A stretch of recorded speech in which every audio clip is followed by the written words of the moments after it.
Vamos a leer ahora estos textos, estos capítulos 8, 9, 10 y 11, que están muy reelaborados a partir de una primera formulación, quizás de manos del mismo profeta Ezequiel. Pero se puede ver una estructura fundamental como en 5 momentos así. Eh, bueno, se trata de nuevo de en el año sexto, el día 5 del sexto mes, está la fecha primero. ¿Recuerdan los elementos que poníamos comunes a las 3 visiones, estas del 1, después 8, 11 y de 40, 48? Primero la fecha. Después, estando yo sentado en mi casa con los ancianos de Judá, ahí empieza entonces así, ubicándose quizás en un momento en el que los ancianos han ido a pedir consejo, a resolver alguna cuestión legal, alguna cuestión jurídica, a hacerle una consulta como sacerdote, ¿no es cierto? El sacerdote tenía también la función de dictar una Torá sacerdotal, es decir, se le iba a hacer una consulta sobre cuestiones de pureza o impureza, de cosas que eran lícitas o no, y el sacerdote respondía en nombre de la Torá, ¿no es cierto? ¿Se acuerdan que decía, no faltará la Torá del sacerdote, el consejo del sabio, la palabra del profeta, ¿no? De boca de cada uno se espera eso. Bueno, aquí los ancianos han ido por alguna de estas cuestiones a verlo a Ezequiel y en ese contexto entonces se tiene lugar esta segunda visión amplia. Se posó sobre mí la mano del Señor Adonai. De nuevo, segundo elemento común. Miré y he aquí que una figura con aspecto de hombre. De nuevo también esto que visualiza en Ezequiel y que dice una figura con aspecto de hombre, es decir, un ser personal. Así percibe la presencia de Dios, no como una cosa, sino como una persona. Y así comienza y así termina después en el capítulo 11 al final. Vuelve de nuevo al final de este capítulo a la situación inicial, ¿no? El espíritu me elevó y me llevó a Caldea, donde los desterrados en visión en el espíritu de Dios, y la visión que había contemplado se retiró de mí. Yo conté a los desterrados todo lo que Adonai me había concedido ver, ¿no? Versículo 24 y 25. Entonces, así se corresponden el inicio, 1 al 3, digamos, y el final, 24 y 25, de este conjunto. En el medio vamos a tener el relato de la visión. ¿Y qué es lo que ve? Fíjense, primero se trata de la visión de la gloria del Señor. Dice, miré y vi una figura con aspecto de hombre, versículo 2, que esta es la traducción del griego, ¿no? Porque en realidad con aspecto de fuego, dice el hebreo, ¿no? Ish. Son muy parecidas las dos palabras, una con simplemente una diferencia de vocalización. Esh es fuego, Ish es hombre, hombre varón. Varón. Y dice, desde lo que parecían ser sus caderas para abajo era fuego y desde sus caderas para arriba era resplandeciente, semejante al destello del relámpago. Alargó una especie de mano y me agarró por los cabellos. El espíritu me elevó entre el cielo y la tierra y me llevó a Jerusalén en medio de sobrecogedoras visiones. Entonces aquí el comienzo, ¿no? Elevado, siente como que los levantan de los pelos y se va y de pronto está en Jerusalén. al final de la visión, de nuevo también, la mano del Señor que se posa sobre él, pero para volverlo a Caldea. Entonces, este mismo comienzo ya nos sitúa y dice ahora lo coloca en la puerta septentrional del atrio interior, allí donde se alza el ídolo de los celos, que provoca los celos de Dios. De nuevo aquí el gran problema es la idolatría, es decir, el culto a otros dioses que no son Adonai y sobre todo aquí colocado en los lugares más sagrados de la religiosidad judía, como es el templo mismo, ¿no? Aquí entonces, en el versículo 13, los celos de Adonai, dice la nota de la Biblia de Jerusalén, irritado por toda práctica idolátrica. Este ídolo de los celos es quizás una estatua o de Astarte que Manasés había introducido en el templo, el rey Manasés, que es totalmente acomodado a la cultura asiria o a la religión de los asirios, también puede haber colocado allí alguna de las divinidades. Y allí estaba la gloria del Dios de Israel con el mismo aspecto que yo había visto, la había visto en la vega, de manera tal que se conecta esta visión con la primera visión que había tenido Ezequiel. Él me dijo, hijo de hombre, mira hacia el norte. Miré hacia el norte y vi que al norte del pórtico del altar estaba el ídolo de los celos a la entrada. Me dijo, hijo de hombre, ¿ves lo que hacen estos? La casa de Israel comete aquí grandes abominaciones para alejarme de mi santuario, pues todavía han de ver mayores abominaciones. Primera, entonces, abominación, primer pecado que aquí acaba de revelársele a Ezequiel. Entonces ya tenemos varias cosas interesantes. Va a empezar ahora una suerte de visita guiada, ¿no?, de Ezequiel al templo, ¿no?, pero para que pueda constatar las abominaciones terribles que allí se cometen, ¿no? 4 va a enumerar, una detrás de otras, como queriendo decir la totalidad de las cosas que suceden y que transgreden todas las normas cultuales y religiosas de Judá. Ya de entrada dice que estas cosas suceden para alejarme a mí del país, ¿no? Para alejarme, ¿no? ¿Con una lamed, con una le de finalidad o cómo está? El versículo 3 que vamos a hacer. Sí. El versículo 6, ¿no es cierto?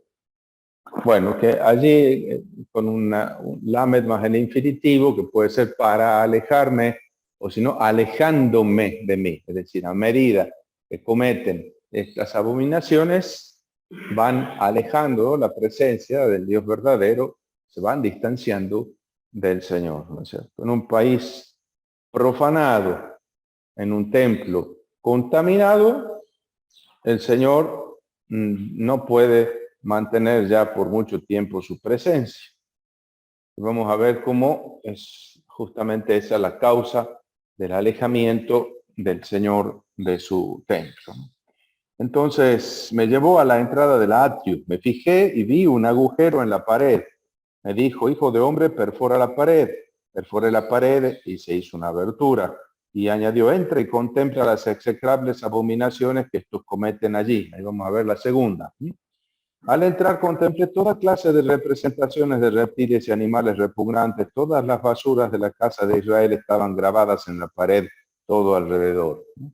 Imágenes, ¿no? Cosas que no estaban permitidas allí, representaciones. Delante de ellas de pie estaban 70 ancianos de la casa de Israel, todos los ancianos, 70 ancianos. Uno de ellos era incluso Hazanías, hijo de Safán, cada uno empuñando su incensario, rindiendo culto o incensando a estas imágenes, ¿no?, en lo oculto, ¿no? Es una de las cosas que pone de relieve Ezequiel cómo se cometen pecados en lo oculto, ¿no es cierto?, sin que nadie aparentemente los vea. El perfume de la nube de incienso se expandía. Me dijo entonces, ¿has visto, hijo de hombre, lo que hacen en la oscuridad los ancianos de la casa de Israel, cada uno en su estancia adornada de pinturas? Piensan que Adonai no los ve, que ha abandonado el país. Y dice, añadió, todavía les verás cometer mayores abominaciones. Terminó la segunda, ¿verdad? Entonces, aquí ya piensan que nadie los ve porque piensan que como en la ciudad está sitiada, está en manos de los, rodeada de las fuerzas de los caldeos, es decir, que el Señor no ha podido defender su ciudad, el Señor no está, ha abandonado Jerusalén, entonces vamos a ver si otras divinidades pueden ayudarnos, ¿no es cierto? Tercero, entonces, me llevó a la puerta septentrional del templo. Allí estaban sentadas las mujeres plañendo a Tamuz. Me dijo, ¿has visto, hijo de hombre? Todavía verás mayores abominaciones que esta. Esta es la tercera. Se trata de un grupo de mujeres rindiendo culto a Tamuz, Adonis, es decir, de la mitología mediterránea. Se trata de, bueno, una divinidad semejante a la de Baal, que también en la mitología cananea, Baal muere y resucita, y su mujer es la que lo hace volver a la vida, ¿no? Entonces, las mujeres aquí están llorando la muerte de Tamuz. Son divinidades tónicas, es decir, divinidades de las religiones naturales, ¿no es cierto? Así con los ciclos de la naturaleza, cuando en el invierno todo muere, entonces, o en el verano, digo, todo muere, allá es en el verano, ¿no es cierto? Se agosta todo, ¿no? Se agosta por agosto, se agosta, se seca todo, ¿no es cierto? Ella no, entonces es el Dios de la naturaleza ha muerto, ¿no es cierto? Y después revivirá en el otoño, ¿no? Cuando vengan las lluvias, revive la naturaleza, entonces es señal de que ha vuelto a la vida el dios Tamuz, ¿no? Entonces otra vez un culto extranjero introducido en Jerusalén, justo junto a la puerta septentrional. Cuarto, me condujo luego al atrio interior del templo de Adonai. A la entrada del santuario de Adonai, entre el vestíbulo y el altar, había unos 25 hombres, de espaldas al santuario de Adonai y de cara a oriente. Se postraban en dirección a oriente, hacia el sol. ¿No es cierto? Entonces, de nuevo, está el recurso a una divinidad solar, pero distinta del Señor, dando la espalda al santuario. ¿Has visto, hijo de hombre? No le basta a la casa de Judá con cometer las abominaciones que cometen aquí, que además llenan el país de violencia, irritándome cada vez más. Mira cómo se llevan el ramo a la nariz. No sabemos allí qué rito, a qué rito se refiere, ¿no? Pero se llevan un ramo a la nariz, que sería ahí de romero o orégano, qué sé yo, alguna hierba aromática, no sé. Y qué significaba tampoco. Pues yo también voy a actuar con furor, no me apiadaré ni perdonaré. Me gritarán con fuerza, pero no los escucharé. Entonces, ahora viene la cuestión, los castigos, ¿no? La ciudad va a quedar librada a su suerte y por eso no va a tardar en caer. Es lo que el capítulo 9 va a decir. Entonces gritó a mis oídos con voz potente, que se acerquen los que van a castigar a la ciudad con su instrumento de castigo en la mano. Entonces se van a presentar aquí 7 ministros, 7 ayudantes, 7 funcionarios que van a ejercer ahora un servicio, uno para salvar, 6 para destruir. Y vinieron, dice, por el camino de la puerta superior que mira al norte, vinieron 6 hombres con su instrumento de castigo en la mano. Cada uno entre ellos había uno vestido de lino con una cartera de escribano en la cintura para tomar nota, para levantar acta. Entonces que trae ahí su tinta y su papel. Entraron y se detuvieron ante el altar de bronce. La gloria del Dios de Israel se elevó por encima de los querubines sobre los que descansaba. Resulta que aquí ya empezamos a notar la reelaboración de los redactores posteriores, ¿no? Que por un lado allá se hablaba de los seres, 4 seres, y aquí resulta que esos 4 seres los identifica con los querubines, las figuras mitológicas que nosotros hemos descrito esta mañana, ¿no? Después también vamos a ver cómo allá aparecía la gloria del Señor que se movía, un trono que se movía con el espíritu que los llevaba. Ahora resulta que van a aparecer con carros, un carro, es decir, van a aparecer ruedas. Vamos a ver cómo se va como reelaborando la visión, llenándose de detalles que la van a hacer como barroca, ¿no? Llena de detalles más que barrocos. La gloria del Dios de Israel se elevó por encima de los querubines sobre los que descansaba en dirección al umbral del templo. Entonces, los querubines aquí son ya los querubines del trono. Los querubines del trono de querubines del Santísimo del altar. ¿No es cierto? Acuérdense que así estaba formado en la imaginación, bueno, por lo menos la descripción que hace el libro de los Reyes, aparece, vamos viéndolo de frente, este sería de hecho dibujo técnico, no he hecho dibujo artístico, así que no esperen mucho, ¿no? Aquí simplemente el trono, vamos a hacerlo más amplio. La idea es que imagínenselo de frente, ¿no? 2 querubines mirándolos a ustedes de frente, ¿no? Estos tienen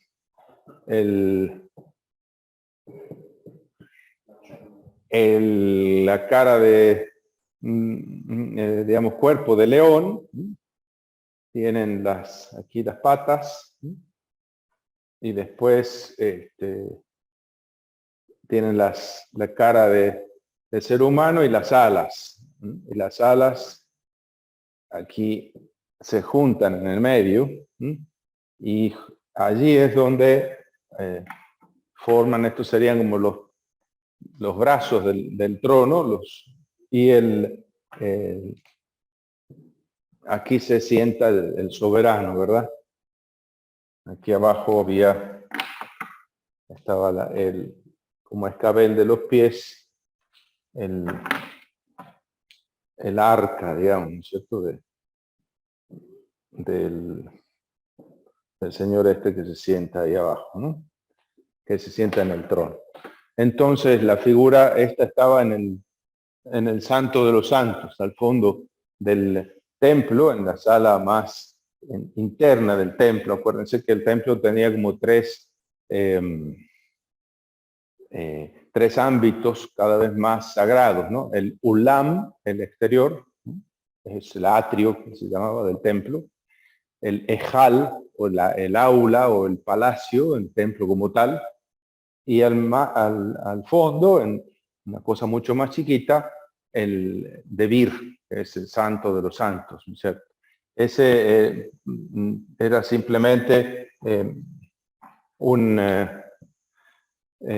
cubículo, y las alas, dice, de los querubines, las alas exteriores tocaban las paredes del Debir, aquí, y las alas interiores se juntaban para formar la base del trono. En la descripción del primer libro de los Reyes, capítulo 6 al 8, en donde se describe la construcción del templo de Salomón, ¿no? Entonces esa es un poco la idea, la gloria de Dios que se asentaba sobre los querubines, ahora resulta que se levanta, se va, deja el trono de querubines del templo, ¿verdad? Llamó entonces el hombre al hombre vestido de lino que tenía la cartera de escribano en la cintura, y Adonai le dijo, recorre Jerusalén y marca con una cruz, la tau, que en hebreo, nosotros creemos que esto es hebreo, ¿no es cierto? Pero en realidad esta es la letra aramea, tau, ¿no? La de los caracteres cuadráticos adoptados por los judíos para transcribir sus escrituras en hebreo. Pero la tau original era simplemente eso, una cruz. Entonces marcar con una tau es marcar con una cruz, ¿cierto? Hacerle una crucecita en la frente a los que para salvar. Marcar con una cruz la frente de los hombres que gimen y lloran por todas las abominaciones que se cometen en ellas. Entonces, los que se van a salvar son aquellos que se conduelen, que lloran, que sufren por lo que está sucediendo. Felices los que lloran, ¿no? Y oí que dijo a los otros, recorred la ciudad detrás de él e id hiriendo a la gente. No tengáis piedad, no perdonéis a nadie. Matad a viejos, jóvenes, doncellas, niños, mujeres, hasta que no quede uno. Pero no toquéis a quien lleve la cruz en la frente. Empezad por mi santuario. Empezaron pues por los ancianos que estaban delante del templo, y luego le dijo, profanad el templo, llenad de víctimas los atrios. En marcha salieron a herir por la ciudad. Los profanan con las mismas víctimas que matan. Mientras ellos herían, me quedé solo allí, caí rostro en tierra y grité, Señor Adonai, vas a exterminar a todo el resto de Israel, derramando tu furor contra Jerusalén. Está intentando interceder, como haría Amós. ¿Se acuerdan las visiones de Amós? Y dice, ay, Señor, ¿cómo va a aguantar Jacob, que es tan débil, tan pobre? Bueno, está bien, dice el Señor, no sucederá. Y entonces se viene hacia atrás del castigo con que me amenazaban. Pero aquí me dijo, no, la culpa de la casa de Israel y de Judá es muy grande, mucho. El país está lleno de sangre y la ciudad repleta de perversidad. Andan diciendo que Adonai ha abandonado el país, que Adonai no ve nada. Pues entonces tampoco yo podré apiadarme ni perdonar. Si no estoy, entonces no puedo conmoverme. Y en ese momento el hombre vestido de lino que llevaba la cartera a la cintura vino a dar cuenta. He ejecutado lo que me habías ordenado. Tarea cumplida. Ahora en este capítulo 10 hay una serie de añadidos, como decíamos, ¿no es cierto? Sobre todo toda la cuestión de la descripción de la gloria que empieza a amontonarse aquí. Vamos a ver.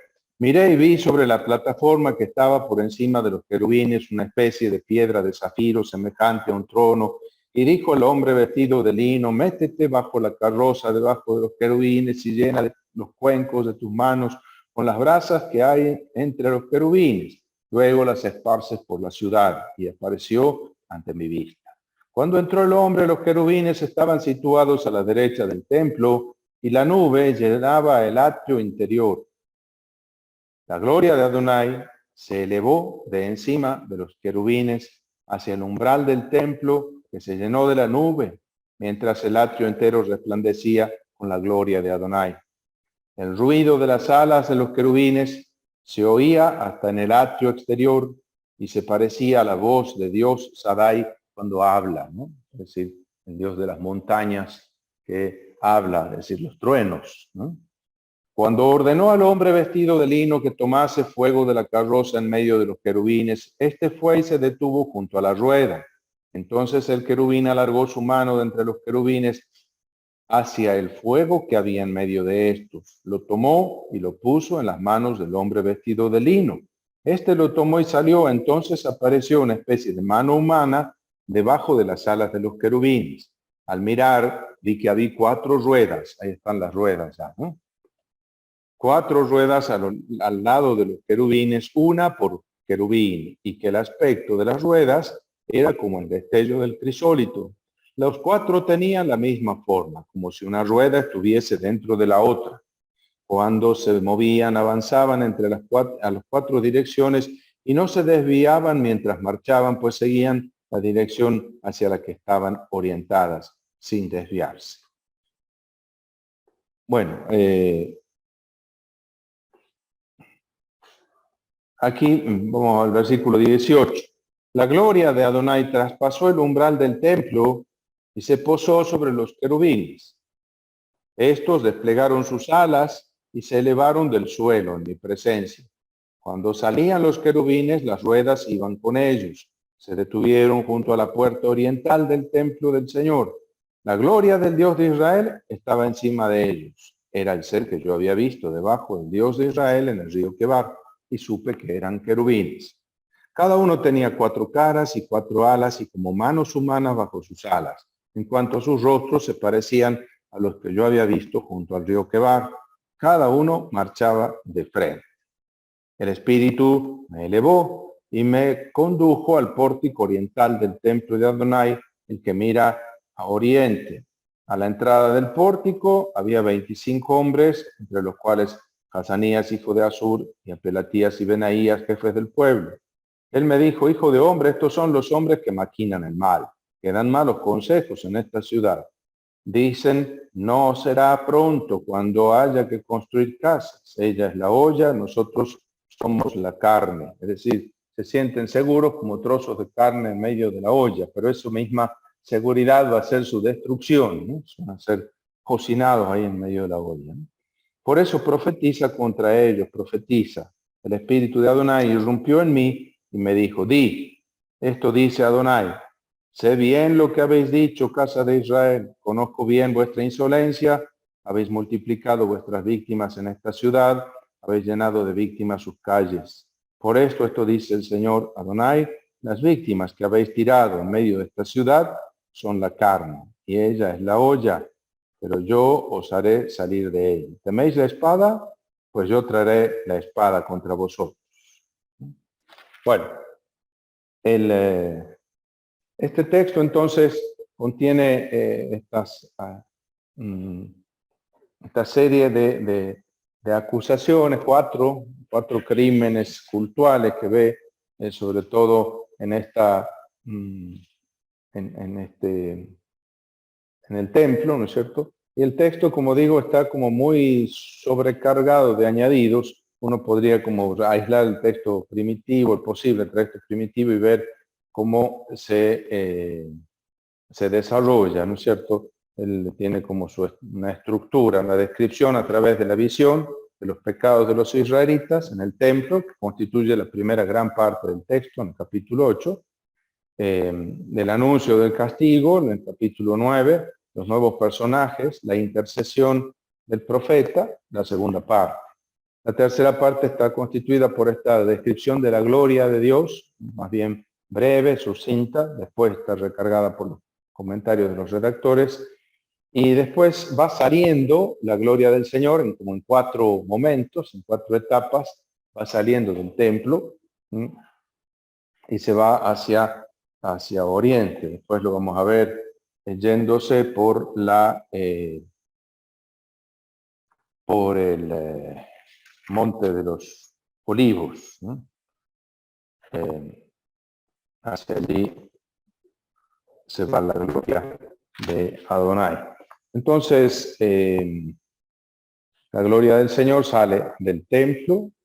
Aquí lo vamos a ver hacia el final, cuando ya casi vuelve, ¿no es cierto?, en el capítulo 11, versículos 22 y siguientes, ¿no? Los querubines desplegaron sus alas y las ruedas le siguieron mientras la gloria de Israel, del Dios de Israel, estaba encima de ellos. La gloria de Adonai se elevó de en medio de la ciudad y se detuvo sobre el monte que está al oriente de la ciudad, monte de los olivos. Allí se ve partir la gloria de Adonai. Algún día la verán volver. Otros, muchos siglos más tarde, verán partir aquel en quien se revela la gloria de Adonai, con la esperanza de volver a ver de nuevo, ¿no? ¿Qué hacen ahí mirando el cielo? Este Jesús que les ha sido quitado volverá, ¿no? También por el monte de los olivos se va el Señor. El Espíritu me elevó y me llevó a Caldea, donde los desterrados en visión en el Espíritu de Dios, y la visión que yo había contemplado se retiró de mí. Yo conté a los desterrados todo lo que se me había concedido ver. En este caso no se queda mudo, sino que puede contar. Entonces se había sido transportado a Jerusalén para poder ver allí todo esto, y ahí ahora es devuelto de nuevo a su lugar. Se trata entonces de una visión divina, como dice, ¿no? Este género del relato de visión aparece también aquí, ¿no? Descripción de las faltas, acusación, anuncio del juicio, aparece combinado con la visión.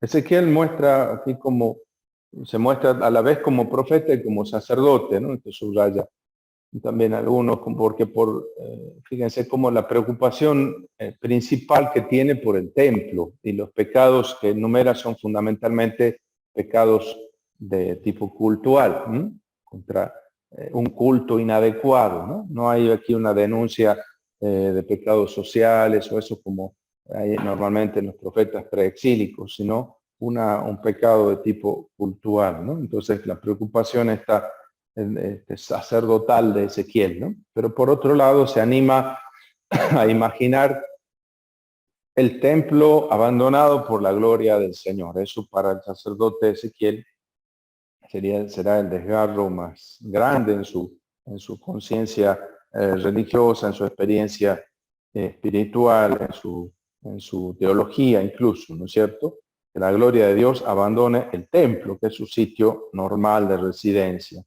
Entonces, es el Espíritu quien le hace ver eso, ¿no es cierto? Y permite que Ezequiel pueda ver hasta dónde llega el castigo. El templo, la presencia del Señor, no es entonces una garantía incondicional de protección y de seguridad para su pueblo. Solo el Señor habita en medio de ellos, solo si ellos viven como Dios manda, digamos, ¿no es cierto? Pero hace comparecer a juicio a los mismos israelitas si estos abandonan su ley, ¿no? Entonces, el amor de Ezequiel por Dios es mayor que su amor por el templo, ¿no es cierto? Y va a ver el templo desaparecer, ¿no? Por causa de los pecados de su pueblo, ¿no? Y ven ustedes, el templo después va a ser incendiado, ¿no es cierto? Por los caldeos en el 586, pero aquí Ezequiel ve que el fuego que destruye el templo y la ciudad en realidad brota del mismo trono, del mismo santuario. Es el fuego del mismo Señor, son las mismas ascuas que brotan de allí. Es decir, es el fuego de la justicia divina, que puede ser un fuego benéfico que está allí alumbrando como lámpara, como luz, la vida de su pueblo, o puede ser un fuego destructor cuando este pueblo abandona los términos de la alianza, ¿no? Entonces decíamos, al alejarse el Señor de su ciudad y de su templo, la ciudad queda librada a su suerte, entonces no tardará en caer. Noten que de esta manera se está cerrando toda una etapa de la vida de Israel y de las relaciones de Israel con su Dios. Una etapa que se habría abierto en la etapa en el momento del Éxodo, ¿no es cierto? Se había abierto en el desierto cuando el primer encuentro de Israel con su Dios en el desierto del Sinaí, en el monte Sinaí, cuando el Señor decide habitar en medio de ellos, ¿no? Éxodo capítulo 40. Aquí entonces se cierra, una manera parecida a la del libro, digamos, la obra histórica de Deuteronomista también, que muestra así también así como se abre con la entrada a la tierra prometida, Josué, ¿cierto? De Deuteronomio a Josué, se cierra con la partida de la tierra prometida en 2 Reyes 25, ¿no? Cuando van al destierro. Aquí también, ¿no es cierto?, la gloria del Señor que había habitado por siglos en medio de su pueblo, ahora se va de la ciudad, ¿no? Pero no se olviden que nosotros hemos leído los capítulos 1 al 3 primero. Esa gloria del Señor, si bien ha abandonado Jerusalén, pero esa gloria del Señor sigue existiendo y puede ir a Babilonia para suscitar un profeta en medio de su pueblo desterrado. Y es lo que hemos visto en los capítulos 1 al 3. Bueno, una vez que, bueno, pero digamos, no pasemos a la ligera este detalle, ¿no es cierto?, de lo fuerte que significa como idea teológica este abandono del templo, ¿no es cierto?, este abandono de la ciudad, ¿no? Este deseo de la presencia de Dios en medio, este deseo del templo como lugar de encuentro con la divinidad está presente en todas las religiones y las culturas y ha tenido una realización como muy particular en el caso de Israel. Y aquí viene a cerrarse toda esta etapa de su historia. Una vez que ha vuelto en sí, ahora Ezequiel tiene que comunicar el contenido de esta visión a los compatriotas. Veíamos como 8, 1 al 5 y 11, 24 y 25 se corresponden. El actor, el agente, el motor de toda esta acción es siempre el espíritu. El espíritu y el conjunto de toda esta acción se presenta como una acción de Dios, ¿no? Entonces, toda esta reseña que ha hecho Ezequiel de los pecados que él ha visto, ha podido constatar, se convierte en acusación. Ezequiel aparece como testigo a favor de Dios de los pecados cometidos por su pueblo. Por lo tanto, testigo de la inocencia de su Dios respecto de los males que sufre su pueblo a consecuencia de su misma conducta. Entonces, toda esta masacre que sucede, la masacre de los pecadores, el incendio de la ciudad. Y precisamente por eso, unos pocos, poquísimos, se salvan porque son aquellos que lloran, que se duelen por las aberraciones, las abominaciones, los extravíos de su pueblo. Ya aquí podríamos pensar algo que quizás podamos intentar decir al final. Se trata de un acontecimiento terrible para la vida de la comunidad judía, que provoca un trastorno, un trauma, digamos, en la conciencia colectiva de aquel pueblo, ¿no? Un trauma cultural, diríamos. Vamos a ver un poquito más detenidamente eso. Y esta explicación que da aquí en Ezequiel es una primera elaboración del trauma, ¿cierto? Ser capaz de decir, aquí viene como una segunda razón por la cual elegí el título del curso, ¿no? El curso es cuando las palabras no alcanzan, ¿verdad? Cuando las palabras no alcanzan. Precisamente una de las características de la experiencia traumática es la inefabilidad, la inexpresividad, es decir, la incapacidad para formular en palabras, para verbalizar. Y eso es lo que hace, lo que provoca el sufrimiento más grande y el bloqueo más grande, ¿no? El trauma en el psicoanálisis, aplicando ya la cuestión al individuo, al paciente, justamente esos traumas se identifican por una laguna del lenguaje, ¿no es cierto?, en la técnica más tradicional del psicoanálisis, ¿no? Bueno, aquí también hay algo de eso, pero aplicado no a un individuo, no a la experiencia individual, sino a la experiencia colectiva de esta sociedad, de esta comunidad judía. Bueno, ¿alguna pregunta, alguna sugerencia, alguna cuestión, algo que surge de esta lectura a la que estamos?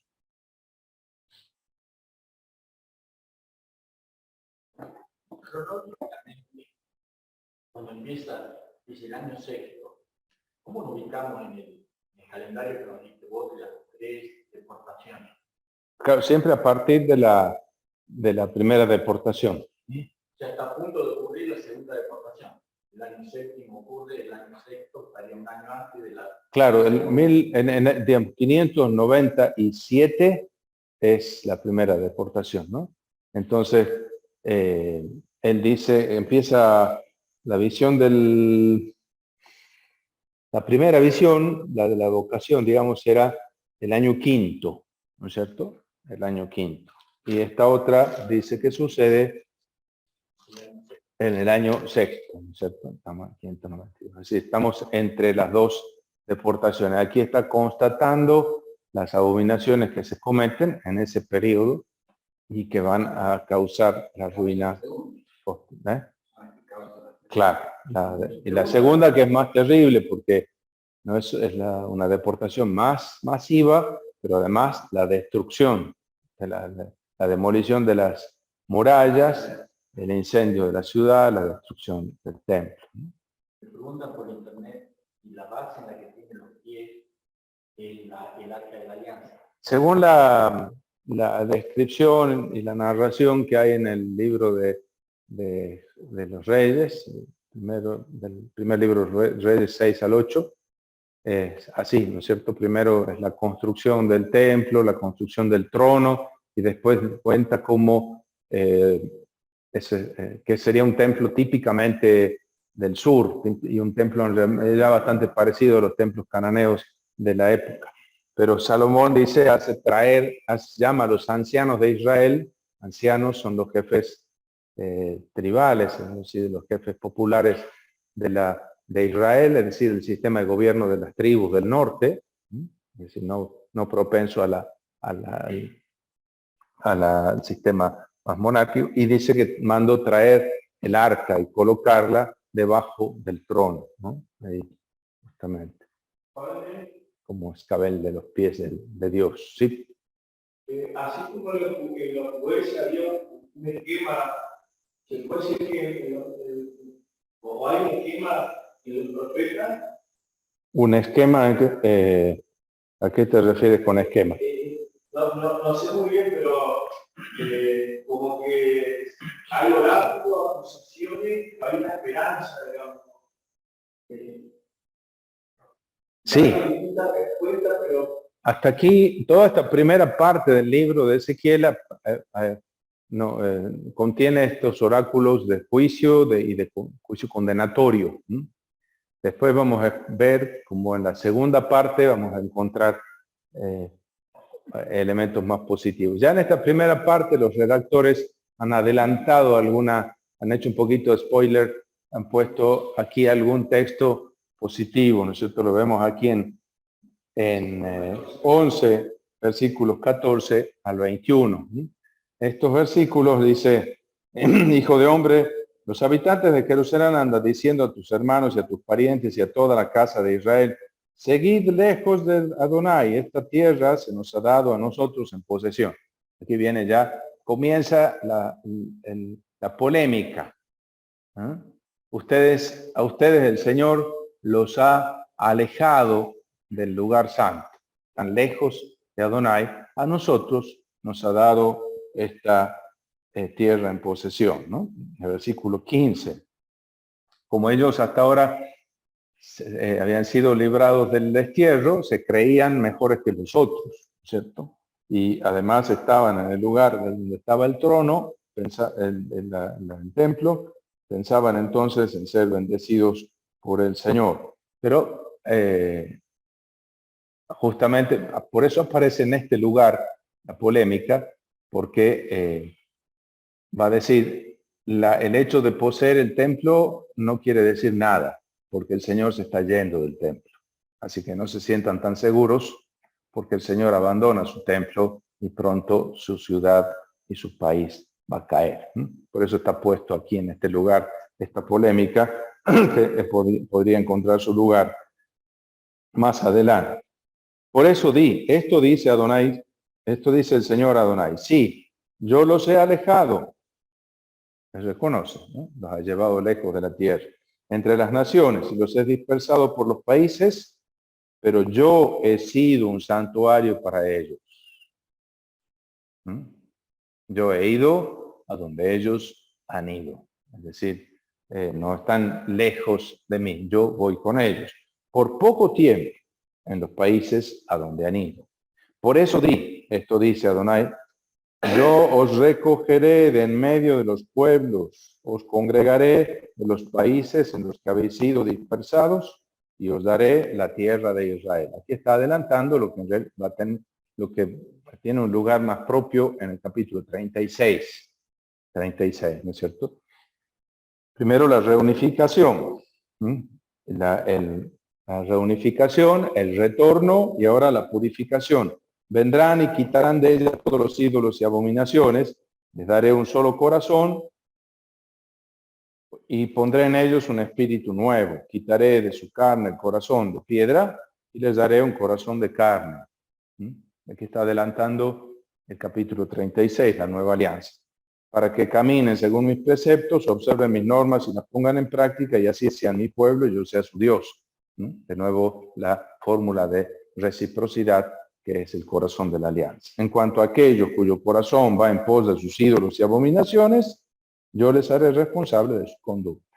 Es un texto que está adelantado, como digo, ¿no? Pero que muestra la explicación de la polémica y que, según ven ustedes claramente, pone por dónde se decanta el profeta, ¿no? A favor de quién, ¿no? Él está a favor de los desterrados, ¿no? Siendo él también un desterrado, ¿no? ¿Iba a decir, Gabriel, algo?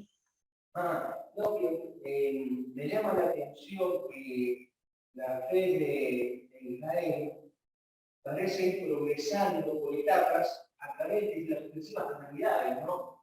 Se quedan sin rey y dicen, bueno, ya ven nuestro rey. Se quedan sin la tierra, bueno, Dios puede estar aquí en tierra extranjera junto con nosotros. Entonces es como progresivamente a través de estas desgracias nacionales se va refinando la fe y la relación con Dios. Exacto, sí. Y reformulando. Eso es como también, si se acuerdan, cuando estudiábamos en Deutero Isaías, se habla de eso, como Dios elige a su siervo, dice, ¿no? A su siervo en el crisol de la humillación, ¿no?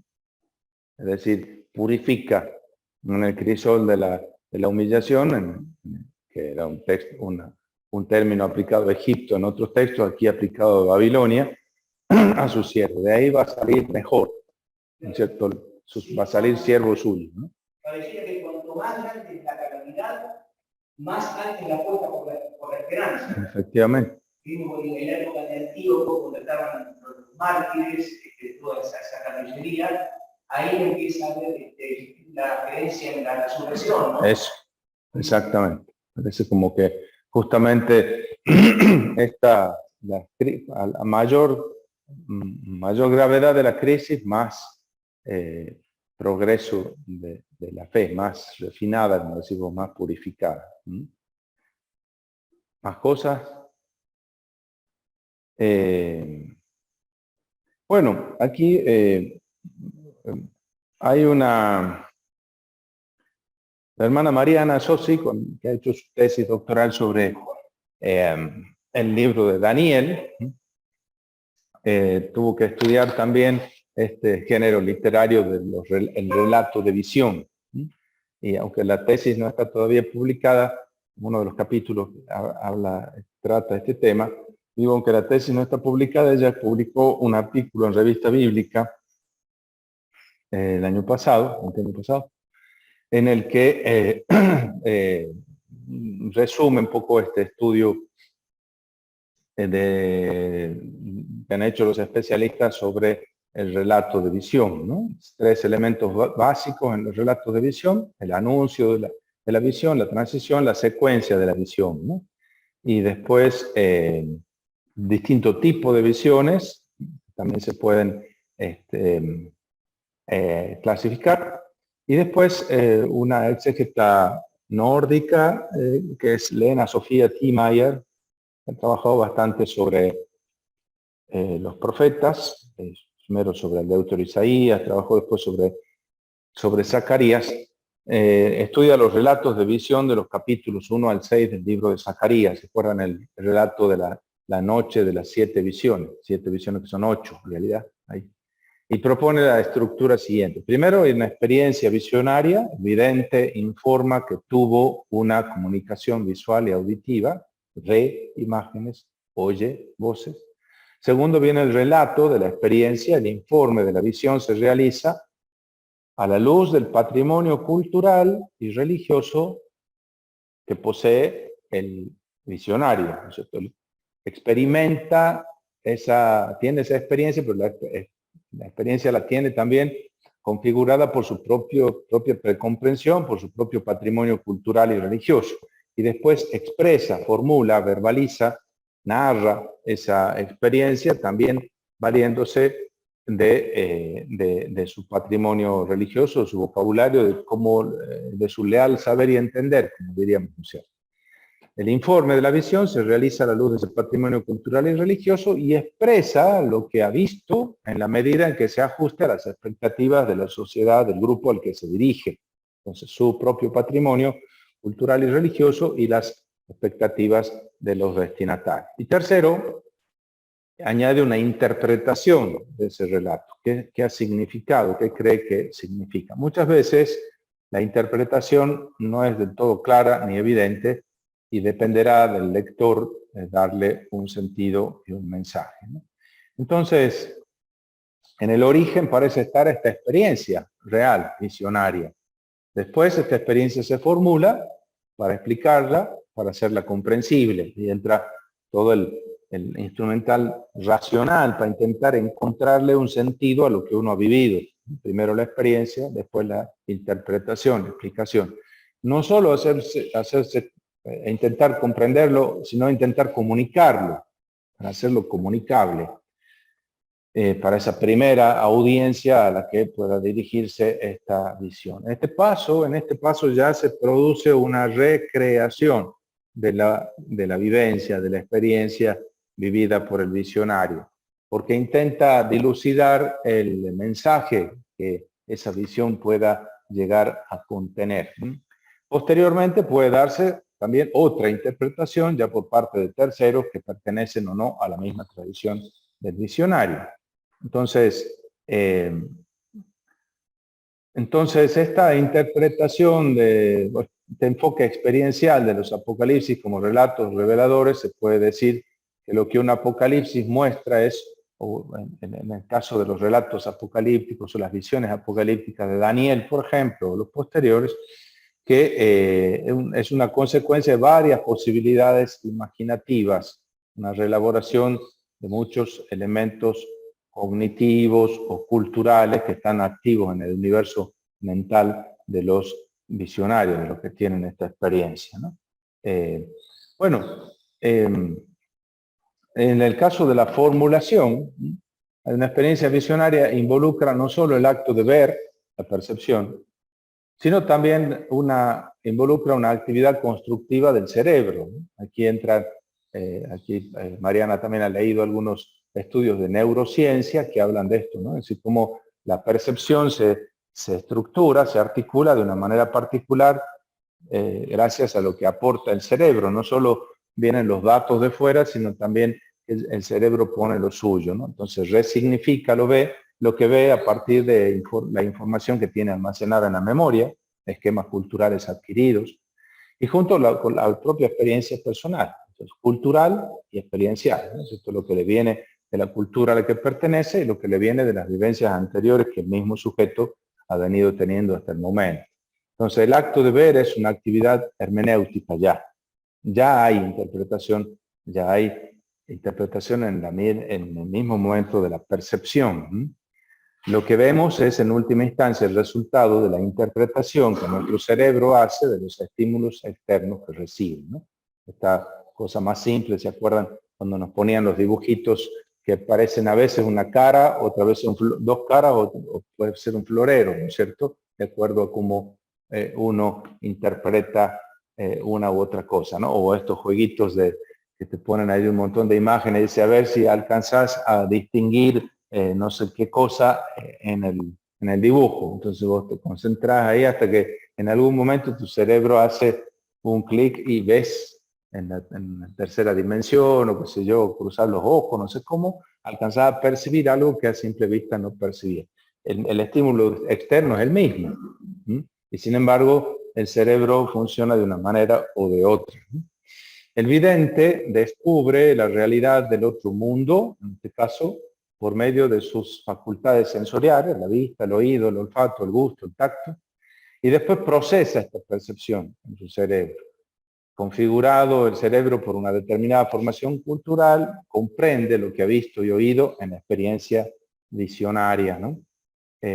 Un artículo de Santiago Guijarro, hablando de las visiones del Nuevo Testamento, que analiza la percepción visual como un proceso complejo, a partir de lo que han estudiado las neurociencias, la psicología. Entonces, dice que hay que admitir que en lo que hace a las ilusiones visuales, el principio psicológico define una ilusión como lo que ocurre cuando la realidad física no coincide con la percepción que de ella se tiene. El principio psicológico trata el cerebro como una caja negra, así como los aviones, eso, que no proporciona más que una simple descripción de las percepciones y sus supuestos fundamentos. Así, pero no es así. Un correlato neuronal mide directamente la actividad cerebral y la anatomía para decirnos qué zonas del cerebro se están utilizando cuando se procesa lo que se percibe, qué circuitos dan lugar a una ilusión dentro de esa zona, e incluso pequeños detalles como por ejemplo qué neurotransmisores están involucrados en este proceso. Es biología y de simple, no es simple biología, porque es un proceso biológico complejísimo. Lo cierto es que sabemos más de los principios psicológicos que de sus correlatos neuronales. No sabemos mucho sobre cómo funciona el sistema de las neuronas. Por eso la neurociencia está en pañales todavía, ¿no? Este vacío, sin embargo, está empezando a llenarse porque hay muchas investigaciones en curso, ¿no? Hay, nuestros ojos tan solo nos dicen una parte de lo que somos capaces de ver. Del resto se encarga nuestro cerebro a través de un verdadero laberinto de estadios, dice el estudio, ¿no? Entonces ven cómo aquí, para entender este tema de las visiones, no solo hace falta estudiar la literatura hebrea exílica y postexílica, sino que también habría que ponerse a estudiar un poco de neurociencias para entender cómo se estructuran estas percepciones en el cerebro y si es que efectivamente detrás de este relato de visión hay una verdadera experiencia visionaria del profeta, intentar ver qué proceso es el que le ha llevado a formularlo de esta manera, ¿no es cierto? Bueno, termino aquí para no enredar demasiado, pero porque vean cómo hay una puerta abierta interesante aquí para profundizar en estas cuestiones. Pueden leer el artículo de Mariana que resume varias de estas cosas en Revista Bíblica y está en internet, en la página, en el sitio de Revista Bíblica, lo van a encontrar. Si quieren saber exactamente el número, es el número 83 del año pasado, ¿no es cierto? El 2021. Ahí encuentran el artículo que ella ha titulado ¿Por qué Dios eligió comunicarse a través de visiones? Daniel 4 y la gestación de la apocalíptica. Si no es todavía la apocalíptica en su esplendor, sino la gestación de la literatura apocalíptica. Muy bien. Aquí podemos terminar por hoy. A ver, después de esta segunda interesante visión.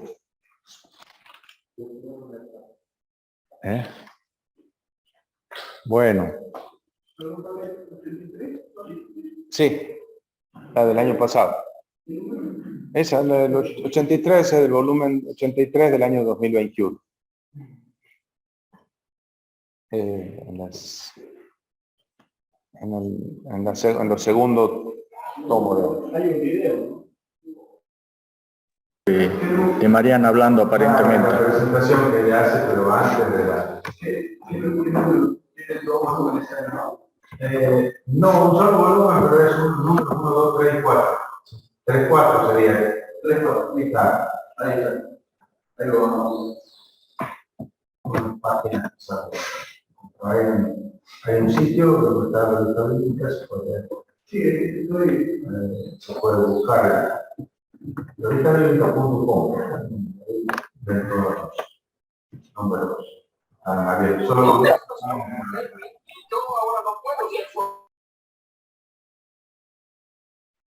muy bien, pero se puede poner el link y después lo... Todavía no se ha liberado el segundo y ahora se libera.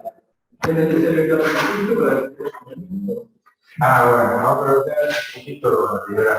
Semana. Hay que esperar, ¿no? Si ya le vamos a pedir que lo libere. Porque tenemos un año de embargo sobre el editorial. Entonces, cuando sale el primer número del año, se libera el primer del año pasado. Ahora sale el segundo de este año y se libera el del año. Bueno,